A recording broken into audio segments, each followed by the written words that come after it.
more manufactured. And I wondered how you felt about that being the start of your career and how you felt about sort of being put into this sort of preconceived creation and what that experience was like for you at 15 and how it's evolved. Man, to be honest with you, I always say I'm so grateful for that opportunity because I wasn't raised to become a part of the entertainment industry. Like, my family, like, people sing for fun, and my grandma loves music, but there was nobody that ever did this professionally. And I came from a place where it wasn't like I came from LA or New York where there was people around you that were trying to make it, and it was kind of like people actually had a chance or a shot at success. Like, I came from Miami, like, completely Cuban family. Like, we immigrated from Cuba when I was like 6 years old, and there was really nobody thought that there was like a plausible like shot or a chance at having success.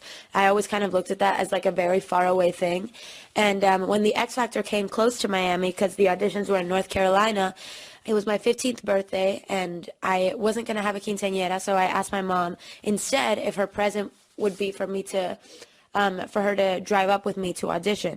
And I actually auditioned because I was like a huge fan of One Direction at the time, and I was like obsessed with them, and they had uploaded a video on YouTube where they were giving tips to audition for X Factor USA.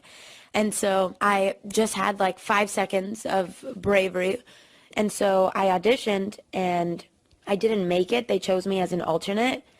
And so for 2 days I was like right about to go audition, and they would tell me, oh no, it's like you can't audition, like you might as well just go home. I had my whole family there, and they were like, we don't want to, you know, have you keep getting disappointed, you might as well just go home. And I was like, no, just give me a shot, whatever. And so I ended up auditioning because they saw like how badly I wanted it and how persistent I was. It's a Cuban thing. And, and so I got to audition, and then I got 4 yeses, went to boot camp, didn't make it, and was put into my group. And I was so stoked. I was so excited that it wasn't over, because I wanted to just keep going on that journey. It was like so new and exciting to me, and I was like a kid in a candy store. You know, you write your own music, and there's a real, like, one of the ways your, like, fans seem to really respond to the fact that there's, like, a real, like, authenticity and silliness and genuine aspect to you, and that's a really special thing. So how did you feel about being put into a situation that wasn't necessarily totally authentic, and how did you sort of, like, find the authenticity in being put into a group that wasn't your creation, wasn't your choice? Like, how did you find the you in there? I think, to be honest with you, that's how I found the me in there, because I think that creativity and me writing in hotel bathrooms for the whole time that we were touring became a necessity, you know what I mean? And I feel like a lot of myself I found through making art and making my songs. That's kind of how I found my voice. And being in a group where we didn't necessarily write our songs, and it wasn't necessarily representative of us individually, it was more kind of like the group identity. Like, I always say, like, Fifth Harmony is kind of a character or a person outside all of us, you know what I mean? Like, I feel like we would all make different styles of music, and individually we are totally different than what we represent in the group, you know what I mean?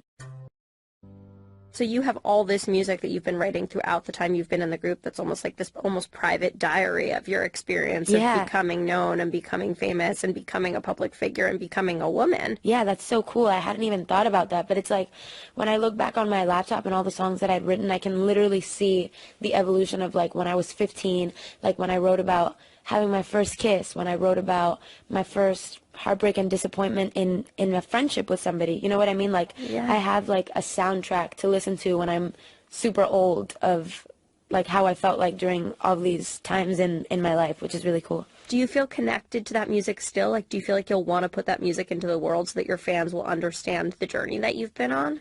Some of them. I mean, there are definitely some songs that I'm like, yikes. You know what I mean? I think everyone who writes feels that way. I look back on, I mean, anything I did when I was 15 is mortifying, but you're 19, so you're a little closer to it. Oh my God, no, yeah. But there are definitely some lines that I'm like, cringe. There are definitely some that I still think are cool and I would totally use. And if not some, then there's definitely concepts of some. Yeah, but some of those are definitely going to have to be tweets, girl, because damn. I was like, why don't you text me back? I'm actually not on, like, even though I tweet and I go on social media and I post, I don't go on it as much as I used to because I'm a Pisces and I'm too sensitive for that. Like, if I see one comment, I'll just, like, be thinking about it for a long time, and I just, Girl, I feel you. oh my God, I can't handle that. It's like, it's hard enough for anybody to figure out, like, you know, who they are, and, you know, that kind of coming of age and realizing who you are and what you stand for, and it's hard to do that with 1,000 opinions in your head.